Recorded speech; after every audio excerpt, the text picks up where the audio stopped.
हमने आर्टिकल्स के through fundamental rights को देखने की कोशिश की कि कौन कौन सा आर्टिकल कौन से फंडामेंटल राइट को लेकर डील करता है।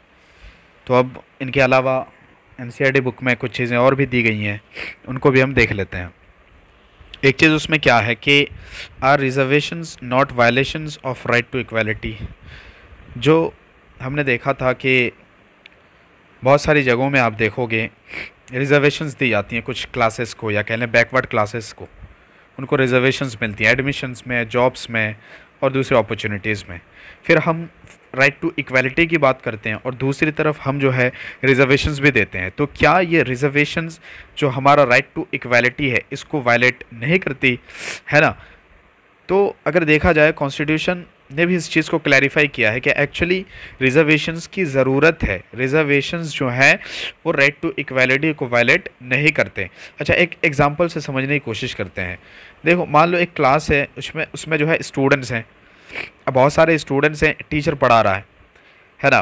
तो उस क्लास में कुछ स्टूडेंट्स ऐसे हैं जिनको एक बार में जो कॉन्सेप्ट है या फिर जो भी चीज़ पढ़ाई जा रही है क्लास में वो चीज़ समझ में नहीं आती है। तो टीचर क्या करेगा? टीचर जो है उन स्टूडेंट्स को दोबारा समझाने की कोशिश करेगा, दोबारा समझाएगा उस चीज़ को जो चीज़ उनके समझ में नहीं आई। यानी यहाँ पे क्या देखने को मिल रहा है हमें कि एक क्लास में एक टीचर पढ़ा रहा है, कुछ स्टूडेंट्स हैं जिनको फर्स्ट टाइम में ही समझ में चीज़ आ गई, और कुछ स्टूडेंट्स उसमें ऐसे हैं जिनको एक बार में चीज़ें समझ में नहीं आई। तो टीचर क्या करता है? टीचर जो है उनके लिए दूसरी बार उस चीज़ को या उस चैप्टर को एक्सप्लेन करता है, उनको जो है दोबारा समझाता है कि भाई ये इसका मतलब ये है। हमें क्या पता चल रहा है इससे? ये पता चलता है कि टीचर जो है कुछ स्टूडेंट्स को स्पेशल ट्रीटमेंट दे रहा है ना, क्योंकि उनको एक बार में समझ में नहीं आया, टीचर क्या पढ़ा रहा था उनको वो चीज़ें समझ में नहीं आई, तो टीचर जो है उनको दोबारा एक्सप्लेन करता है कि इसका मतलब ये है। तो यानी कि उनको जो है स्पेशल ट्रीटमेंट मिल रहा है। क्यों? क्योंकि उनको एक बार में समझ में नहीं आया था, है ना? इसी तरह से माय फ्रेंड्स, हमारे अगर सोसाइटी में आप देखोगे तो कुछ सेक्शंस आपको ऐसे देखने को मिलेंगे जो बैकवर्ड हैं। यानी कि अब देखो, दो चीज़ें होती हैं। हम इक्वालिटी की बात करते हैं ना, तो दो चीज़ें होती हैं। एक सोशल इक्वालिटी कह लो, है ना, और इकोनॉमिक इक्वालिटी। सोशल इक्वालिटी और इकोनॉमिक इक्वालिटी। देखो, अब इक्वालिटी की हम बात करते हैं तो यहाँ पे हमें सोशल इक्वालिटी और इकोनॉमिक इक्वालिटी हर जगह देखने को नहीं मिलती, बल्कि सोशल इनइक्वालिटी और इकोनॉमिक इनइक्वालिटीज़ भी जो है ना एग्जिस्ट करती हैं। यानी राइट टू इक्वालिटी तो हमें मिल गया है, बट इसके बावजूद क्या है, सोशल इनइक्वालिटीज़ एग्जिस्ट करती हैं और इकोनॉमिक इनइक्वालिटीज़ एग्जिस्ट करती हैं। कैसे? देखो, अब हम इकोनॉमिक इक्वालिटी की बात करें तो हम तो इक्वालिटी की बात करते हैं कि सारे लोगों को, सारे सिटीजन्स को क्या है, राइट टू इक्वालिटी मिला हुआ है, ठीक है ना?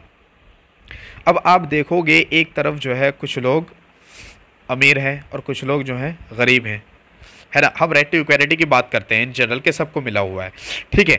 अब एक तरफ कुछ लोग जो है अमीर हैं, कुछ लोग जो है क्या है, गरीब हैं, ठीक। अब जो ये अमीर लोग हैं ये मानकर चलो अपने बेटों को एजुकेट करना चाहते हैं, तो ये क्या कर सकते हैं, अच्छे स्कूल्स में अपने बच्चों को जो है ना एडमिट करा सकते हैं, ये उनका एडमिशन करा सकते हैं, ठीक है। बट ये जो गरीब लोग हैं ये अपने बच्चों का एडमिशन नहीं करा सकते। क्यों? क्योंकि ये अफोर्ड ही नहीं कर पाएंगे, है ना? तो यहाँ हमें क्या देखने को मिल रहा है कि हम इक्वालिटी की बात तो बेशक करते हैं, राइट टू इक्वालिटी की बात करते हैं, बट यहाँ पे इनको जो है ना क्या इक्वालिटी मिल पा रही है? क्या इक्वालिटी मिल पा रही है? ये अमीर लोग जो है, मान लो ये अपने बच्चों का एडमिशन कराना चाहते हैं किसी अच्छे स्कूल में, तो उस अच्छे स्कूल में जो है ये जो अमीर लोग हैं अपने बच्चों का एडमिशन करा सकते हैं, बट ये जो गरीब लोग हैं ये तो नहीं करा पाएंगे। क्यों? क्योंकि ये अफोर्ड ही नहीं कर पाएंगे, है ना? ये फाइनेंशियली इनके कंडीशंस उनके इतने अच्छे नहीं हैं, ठीक है। अब यहाँ पे इक्वालिटी की बात तो हम करते हैं, बट इक्वल अपॉर्चुनिटीज़ स्टिल इनको नहीं मिल पाती हैं।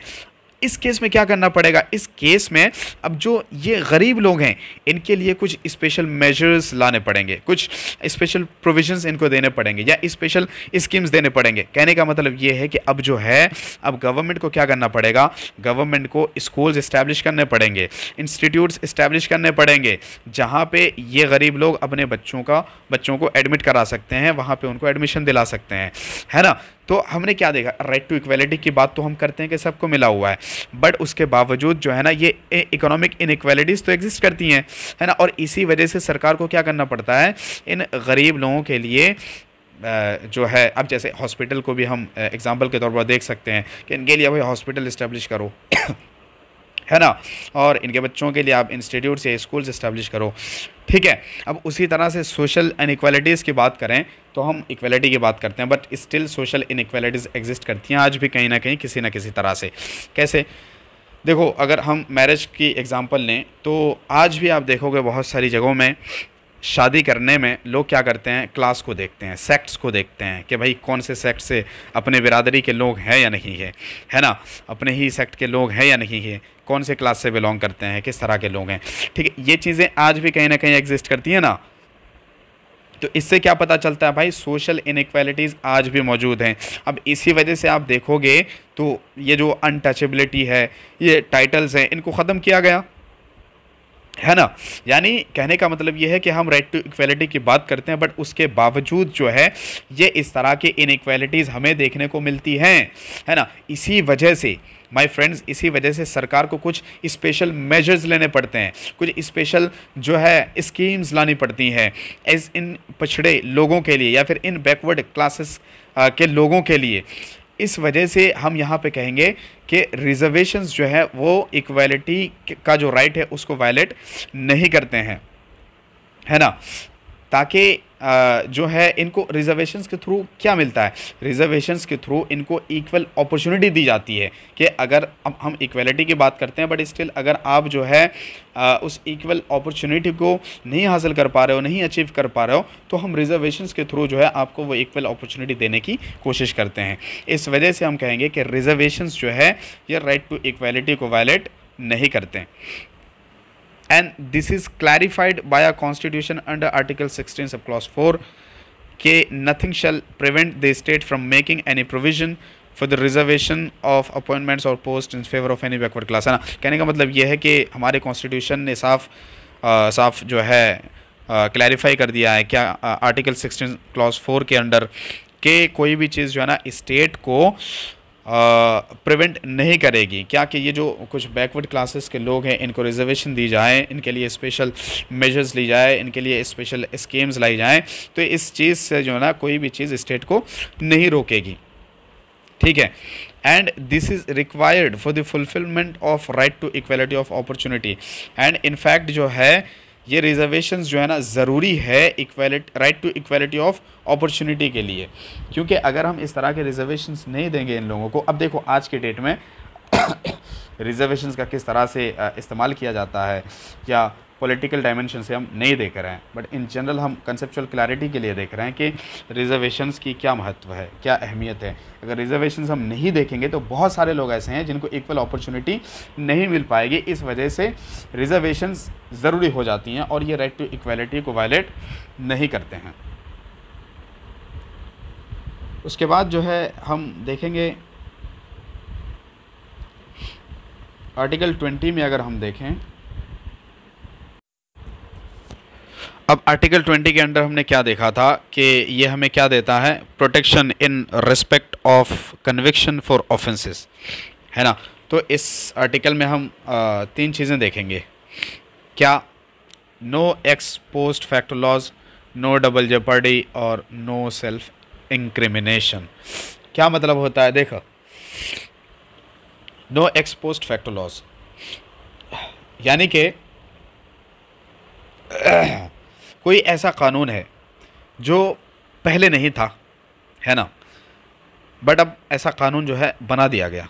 अब एग्जांपल से समझेंगे तो होता क्या है कि कुछ चीज़ें थी जो पहले क्राइम नहीं मानी जाती थी, मान लो ऑफेंस नहीं माना जाता था, बट अब जो है ऐसा कानून बना दिया गया है कि उन चीज़ों को करने पर जो है आप पर जुर्माना लग सकता है, या फिर उनको ऑफेंस जो है कंसिडर किया जाएगा, है ना। तो होता क्या है, देखो पहले जो चीज़ें हम करते थे उनको ऑफेंस नहीं कंसिडर किया जाता था और ऐसा कोई कानून भी नहीं था। बट अब क्या हुआ, अब जो है ऐसा कानून बन गया है कि उन चीज़ों को अगर हम करेंगे तो क्या होगा, उनको ऑफेंस कंसिडर किया जाएगा और ऐसा एक कानून बना दिया गया है। फॉर एग्ज़ाम्पल देखो, हम लॉकडाउन के एग्ज़ाम्पल लेते हैं या फिर कोरोना वायरस के एग्ज़ाम्पल लेते हैं। देखो मास्क पहनना पहले क्या था, मास्क अपनी मर्ज़ी पे डिपेंड करता था कि चाहो तो मास्क पहनो, ना चाहो तो मत पहनो, है ना। बट कोविड के टाइम पे क्या हुआ, मास्क पहनना ज़रूरी कर दिया, है ना, मास्क लगाना ज़रूरी हो गया। अब आप अगर मास्क नहीं लगाओगे तो हो सकता है जो है इसको जो है आप पर जुर्माना लगेगा, या फिर इसको जो है ना वो ऑफेंस कंसिडर करेंगे। तो जब ये कानून नहीं आए कि अब जो है आप मास्क नहीं लगाओगे तो आप का ये मास्क न लगाना ऑफेंस कंसिडर होगा। तो जब ये कानून पास नहीं हुआ था उस वक्त जो है आप ये चीज़ करते थे, यानी मास्क नहीं लगाते थे, तो उस वक्त उसको ऑफेंस कंसिडर नहीं किया जाता था, है ना। और जिस वक्त से ये कानून बना है उससे पहले जो है उस चीज़ को ऑफेंस कंसिडर नहीं किया जाएगा। यानी कहने का मतलब ये है कि पहले अगर आप मास्क नहीं पहनते थे और ऐसा कोई कानून नहीं था, अब जो है मास्क न पहनने पर जुर्माना लगे या फिर इसको ऑफेंस कंसिडर किया जाए, अब ऐसा कानून आ गया है। तो पहले जो आप मास्क नहीं पहनते थे उसके लिए आप पर जो है ये कानून अप्लाई नहीं होगा, है ना। यानी कि जब अब जो कानून बन गया ना, अब से जो है ऐसी हरकत अगर आप करेंगे या फिर उस कानून को फॉलो नहीं करेंगे तो आप पर जो है आपको चार्ज किया जाएगा, ठीक है। उसी तरह से नो डबल जेपर्डी, यानी कि आप जो है एक ऑफेंस करते हो तो उसके लिए आपको दो बार पनिश नहीं किया जाएगा, यानी कि एक ऑफेंस के लिए एक बार ही जो है ना पनिश किया जाएगा। उसी तरह से नो सेल्फ इंक्रिमिनेशन का मतलब ये होता है कि किसी शख्स को जो है ना उसी के ऑफेंस के लिए उसको गवाह नहीं बनाया जाएगा, यानी उससे जो है ना ये नहीं कहलवाया जाएगा कि तुम खुद इस बात का इकरार करो कि तुमने ये जो है ना ये काम किया है, ये ऑफेंस किया है, ये क्राइम किया है ना। तो no person shall be asked to give evidence against himself और हरसेल्फ, तो किसी शख्स से ये नहीं पूछा जाएगा कि तुम जो है अपने ही अगेंस्ट में क्या करो, गवाह बन जाओ। तो ये मतलब होता है सेल्फ इंक्रिमिनेशन का। एक्स पोस्ट फैक्टो लॉस का मतलब आई होप समझ में आ गया होगा क्या मतलब है। यानी एक मान लो कोई काम है जो पहले आप करते तो उसको ऑफेंस नहीं कंसिडर किया जाता, है ना। बट अब जो है अब एक कानून आ गया है कि अगर आप ऐसा काम करोगे, है ना, तो इसको जो है ना ऑफेंस कंसिडर किया जाएगा। तो पहले अगर आप इस काम को करते थे तो ऑफेंस इसको कंसिडर या क्राइम कंसिडर नहीं किया जाता था ना।